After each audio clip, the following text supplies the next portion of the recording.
Olá, nessa aula de hoje o tema é sinais digitais, sinais analógicos. Vamos demonstrar quais são as características que diferem um sinal digital de um sinal analógico, né? Para isso nós vamos começar analisando esses sinais que estão aqui na tela. Primeiramente nós vamos analisar esse sinal aqui que está aqui em cima, que é um sinal que segue uma função senoidal, tá? Posso muito bem dizer que a função em função não de x, mas de t, porque aqui no eixo x eu tenho representado pelo tempo, né? Que eu tenho tempo. Então a função de t aqui será necessariamente uma função seno de t. Tem algumas outras características aqui de valor de pico, mas não vem ao caso. Só é interessante saber que ela está definida como em função de uma função de seno. Tá? Esse sinal, observando ele, veja bem, ele sai do zero aqui, vai até um valor máximo, que no caso está identificado como 5, entre o 6 e o 4, volta a zero, percorre esse trecho negativo, vai até aqui o menos 5, retorna ao zero. Quando ele chega nesse ponto aqui, percebam que ele volta a repetir exatamente o que está aqui, ó. Ou seja, ele começou um novo ciclo. Então, este tempo entre o início e a primeira repetição é chamado de período. É o período da onda, obviamente uma onda periódica. Então, periódica porque ela se repete ao longo do tempo. E a repetição começa exatamente aqui, ou seja, ela começa no zero, quando ela volta aqui, ela faz exatamente o mesmo percurso que ela faria aqui. Ou seja, aqui ela começou o segundo período. Tá certo? Bom, o que define essa onda como esse sinal, né, vamos dizer assim, melhor dizendo, o que define esse sinal como um sinal analógico?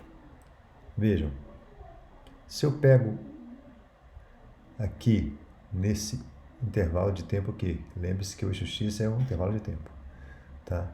Ele vai ter um valor máximo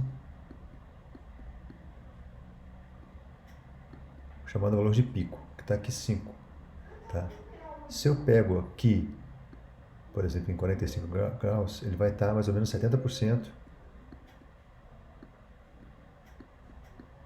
do que é o 5.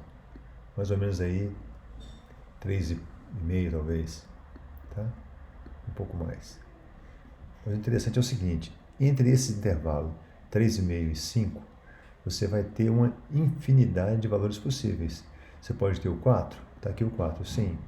Você pode ter o 4,9, você pode ter o 4,91, o 4,92, o 4,925, enfim, são valores infinitos que podem estar representados nesse intervalo de tempo. Essa infinidade de valores determina que o seu sinal é um sinal analógico. Você não tem um nível específico, um nível discreto, você tem uma infinidade de valores. Tá certo? Passando por essa forma de onda aqui de baixo, a gente percebe que ela tem, logicamente, uma conformação diferente do sinal senoidal, né? Ela vai crescer desse intervalo zero até esse intervalo aqui, uma função linear, né? Depois ela inverte de sinal, volta a seguir pela mesma formação linear até aqui, e aqui ela começa a repetir exatamente o que está aqui, ó. Ou seja, passou para o segundo período. Então, o período da onda está exatamente nesse intervalo de tempo aqui. Lembrando que o período é um intervalo de tempo, né? Tanto é que a unidade de período é tempo, segundo, milissegundo, microsegundo, tá? Bom, e o que faz desse sinal ser um sinal analógico? A mesma coisa. Se eu pegar num intervalo de tempo qualquer, entre aqui e aqui, por exemplo, o meu sinal vai ter esse valor. Vai poder ter uma infinidade de valores compreendidos entre esses dois pontos aqui. Essa infinidade de valores, mais uma vez, caracteriza o meu sinal analógico. Tá? Eu não possuo um nível discreto, um valor discreto, eu possuo uma faixa de valores possíveis. Diferentemente do sinal digital, que eu vou aplicar para vocês agora,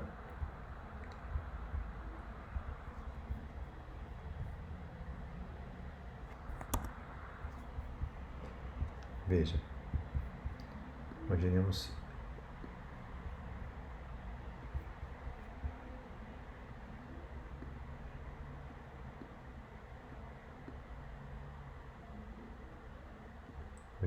essa forma de onda.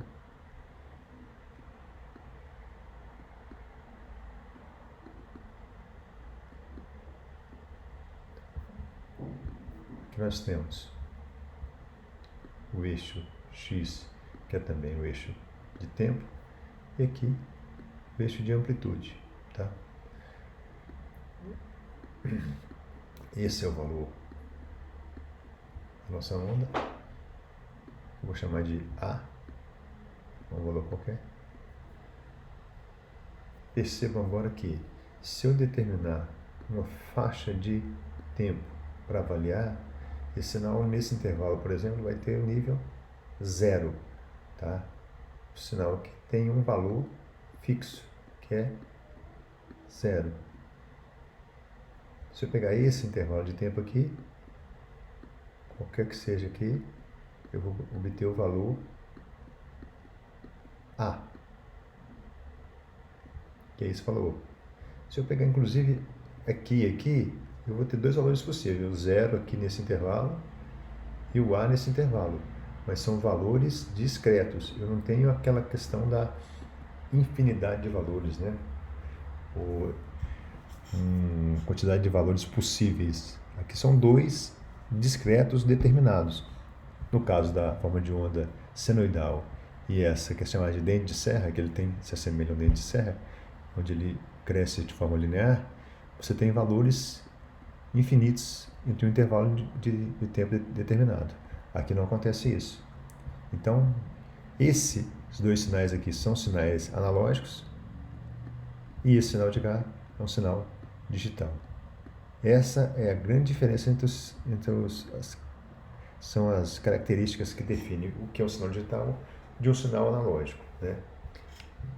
Na eletrônica, ela começou na eletrônica analógica e o digital, vamos dizer assim, foi um avanço da eletrônica analógica. Né?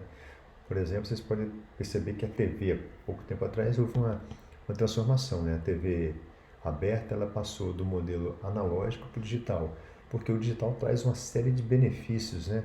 Você consegue enviar outras informações que não só a imagem e o som, você consegue colocar uma programação, tá? Você utiliza muito menos banda, você tem mais qualidade, enfim. Então é isso que eu queria mostrar para vocês hoje. Na próxima aula a gente segue com outros temas relacionados à eletrônica digital. Até lá!